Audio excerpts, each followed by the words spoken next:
Suspicious banking activities not just in the United States, but a warning coming from Italy.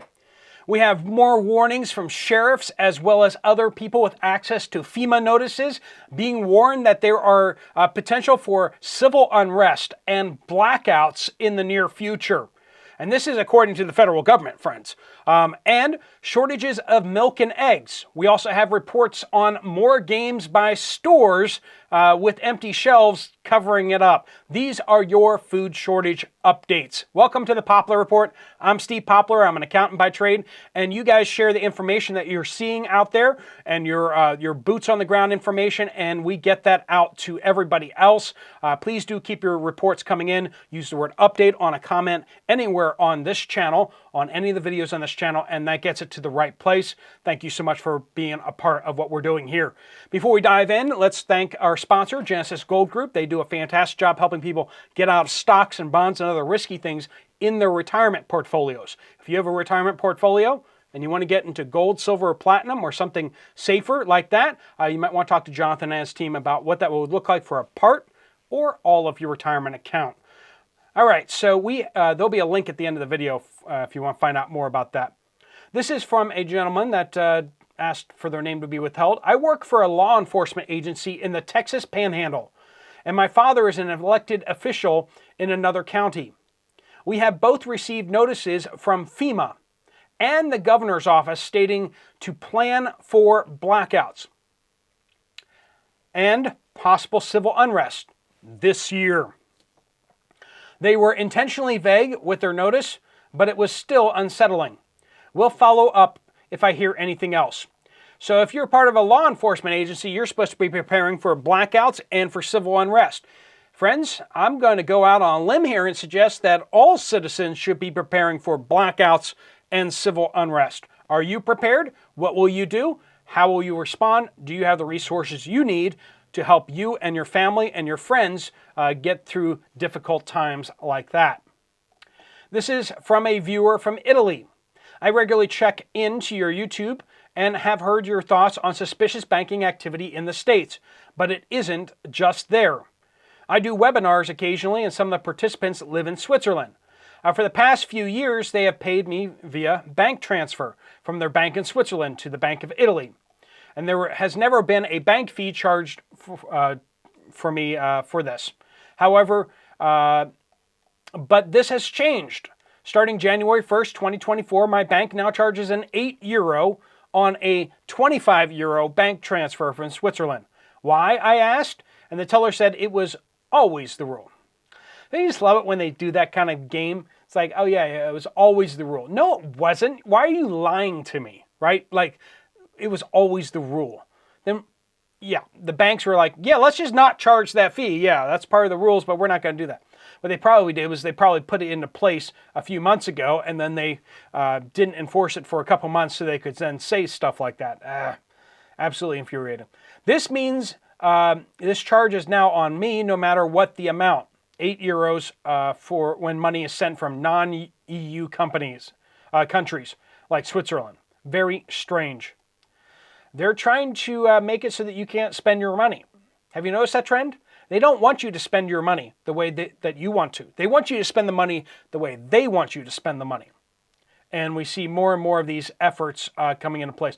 They do not like seeing you transfer money to people. They want to see you transfer money to companies. They want you to use their payment transfers because they get to charge fees on all that.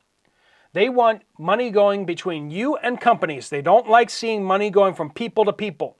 They feel like they're getting cheated because governments want to have full control all the time.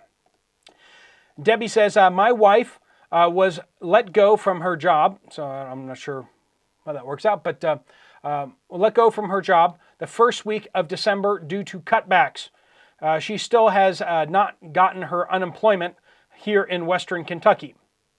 Thankfully, we prep and raise our own meats and grow a big garden. We have 4 kids, now a single income. Must be hard on him. When you need 2 incomes, you need 2 incomes, right? But being more self-sufficient helps get through these difficult times, for sure. Being prepared It may be a big SHTF, stuff hitting the fan globally, nationally, locally, or it may just be in your life. Some stuff will always happen to us, right? Helen says, the USPS, U.S. Postal Service, is no longer subsidized by the federal government. Well, let's come back to that. That's why postage has continuously increased over the years. They are required to be self-supporting. That is true. That is true. They are required that, while still being fully regulated. But unlike normal business operations, they are not allowed to be a for-profit operation. Otherwise, it's like any other government agency. It is indeed like any other government agency. If it's working well, mess with it until it's broken. Then fix it beyond repair. For me, happiness is government employment in the rearview mirror, retired USPS employee, Oklahoma. So they are required to be independent, and they are required to not be taking U.S. taxpayer dollars. But it doesn't exactly work out that way. They tend to take taxpayer dollars. 2019, they had a $9 billion deficit, and then went into the cough, and things got even worse. Let's just skip over that period. Last year, in 2023 fiscal year, they lost $6.5 billion. So you could basically buy like half a new nuclear-powered aircraft carrier for that amount, but that's about how much they lost. So they're very close to breaking even. I say it semi-sarcastically. In April 2022, the U.S. Congress decided, and President Biden signed into law, that the U.S. Postal Service would receive $107 billion from taxpayers. Now, while that is more than what we've given to the country over in Eastern Europe, let's just say it's in the same ballpark. So how much does it cost to wage an entire war versus how much money does the U.S. Postal Service lose? It's pretty much the same. This is from a viewer, Son in the Army in Fairbanks, Alaska. Reports shortages of eggs and milk in the commissary. Now, they're used to some shortages due to logistics, but this has been ongoing for weeks. No eggs or milk for weeks. They're having trouble getting it up there. This is from Pipe, and they want to share a little bit more about the Butler County, Ohio Sheriff. If you watched the full video, he covered a lot of stuff in there, and I know a whole bunch of you guys sent me links and everything like that. But this sums up a little bit better some of the things that he talked about on there. The Butler County, Ohio Sheriff held a press conference the other day. He informed the public to prepare. He has been notified that terrorist attacks within Ohio are highly likely. And it's not just Ohio, it's everywhere, right? He stated that there are more red flags now than ever before, even before the 9/11 attacks. Attacks on a massive scale are more likely than some sort of isolated attacks. So it's not just like individuals that are going to do bad stuff. We've let so many people unfiltered into our country. They've caught a bunch of the people that were on the terrorist watch lists down at the border, but how many of them got through? So they were looking at massive scale and organized attacks potentially. Attacks similar to what just happened in Israel. He is asking the public to prepare as a first step. I want to ask you this question. We've let lots of Palestinians into our country. You've seen them show up at all these protests, okay?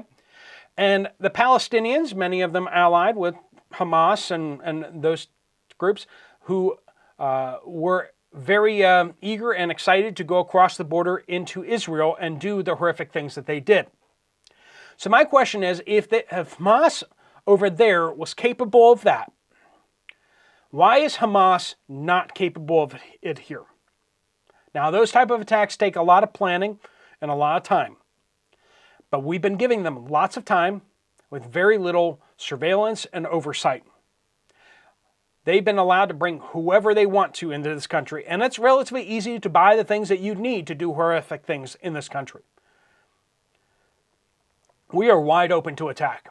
And if you think that when they watch the news of what's happening to Gaza over there, that they don't connect the fact that the United States is sending them the weapons that they're doing that with, there are a lot of people very, very upset here in the United States with the United States, right? So we need to be thinking that through. He is asking the public to prepare as a first step. He is also considering implementing new programs that will give training to civilians. Get on your sheriff. Do you know who your sheriff is? Have you contacted your sheriff? Have you talked with them? These are important things to do. Ty Nelson says, Savannah, Georgia, please tell your viewers that the CPAP recall, the Philips CPAP recall, is because foam inside the machine can break off and get into your lungs. You can get filters that go between the machine and the air tube so you can keep using your machine safely. It took me over 1.5 years to get a replacement for my CPAP machine. I kept the old one and the extra filters that I've gotten from Amazon. So definitely look into that if you're worried about what to do with your CPAP machine. If you want to make it safe for yourself, you can get these filters apparently.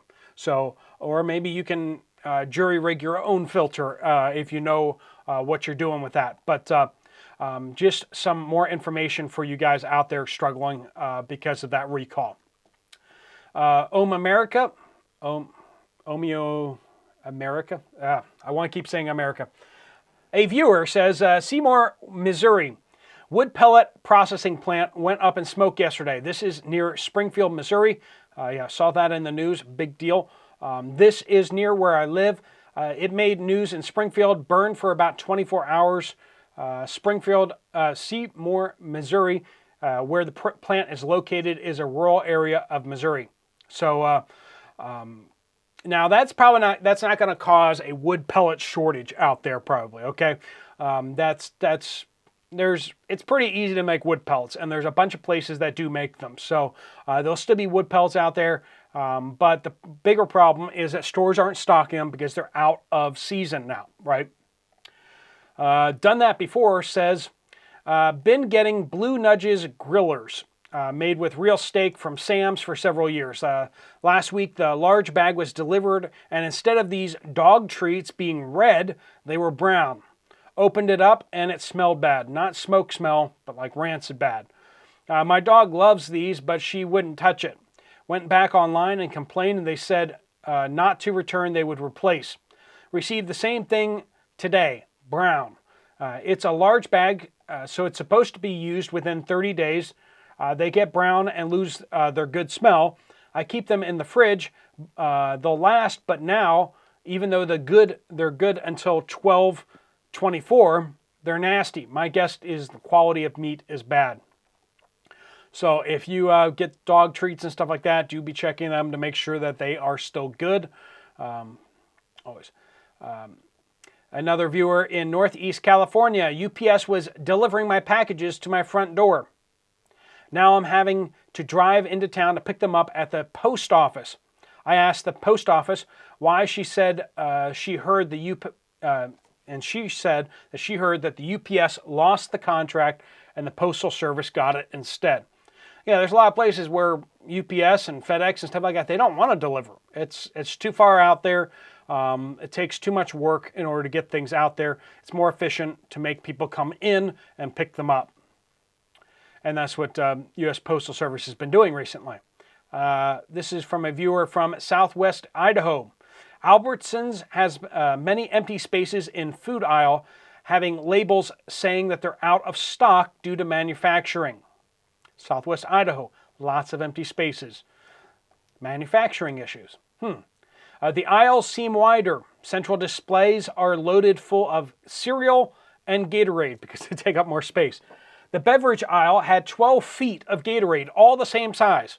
In the dairy refrigerator case, they were displaying butter and bagels, obviously a filler for display. Ramen was scarce. When people start panicking, the first thing they pick up is ramen. Not saying they should, but that's what they do, so that's a good barometer. Chicken and beef broth is nowhere to be found. First time I've seen the discounted meat section completely empty. Eggs at Walmart were almost wiped out as well. Thanks so much for joining us. If you have updates, please do pass them along. If you want to check out some more information about what you can do with your retirement account, Genesis Gold link is right there. And if you want to check out another video from the channel, there's one right up there. Thanks so much for watching. Steve Poplar of the Poplar Report, out.